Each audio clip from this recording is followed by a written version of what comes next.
Hi guys, this is Radhika here again.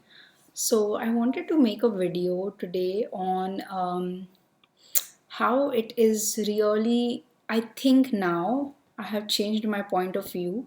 I made a video earlier in which I was saying that let's not compare abuse because I guess I was kind of offended by some of the things that some people said, not on these comments, but somewhere else in some forums that I am. And I saw people, I wasn't commenting, but I was reading through a section, and I saw people arguing over. Um, which abuse is greater. Like, I guess, I mean, the topic wasn't that, but the way people were putting their point of views across, it kind of seemed like people are competing over who got abused more. You know what I mean? So it was a little bit sad to see that, and also it was a little bit funny to see that people can actually get competitive over anything. Like they will even get competitive over um, whose abuse is greater. So I guess that is a little bit of narcissism that rubs off. When you are with a narcissist, you kind of become like that, and I saw that a lot. I was I was almost like forced to become like the narcissist in my life, and I hated myself for that because I was like, what am I becoming? What kind of a person am I becoming because of this situation? So yeah, anyways, so what I was saying is that maybe a bit of their abusers' narcissism rubbed off on the people who were commenting on the forum, and the comments were mostly like as growing up with a narcissistic parent is harder than someone who meets a narcissist later in life. And so they were arguing on this. So that's why I made this video sometime back, which was like, don't compare abuse. We all are in the same boat. Like it's I guess it's a very narcissistic behavior to compare, to be like the top dog in abuse, that I have been abused the most. It's just funny, when you think of it that way. But I was thinking lately, and I do get the point. I do get the point that it's actually a very logical way of thinking. So if someone has been brought up in a severely narcissistic family or a narcissistic clan, and they are surrounded by narcissists in those beginning years of their life, in the beginning period where you are absorbing so many things from your environment.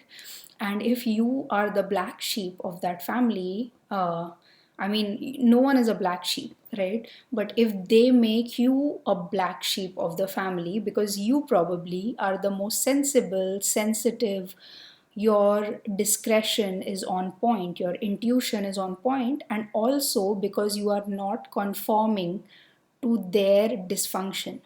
So you are not letting yourself get polluted by their dysfunction, you are still functioning. They will they will keep on making you a black sheep till the time you go into dysfunction, till you get addicted or something like that.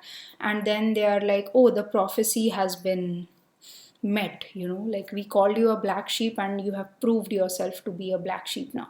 And then it's a self-fulfilling prophecy, right, for the person who is termed to be the black sheep. So I lacked all this understanding when I was making that video.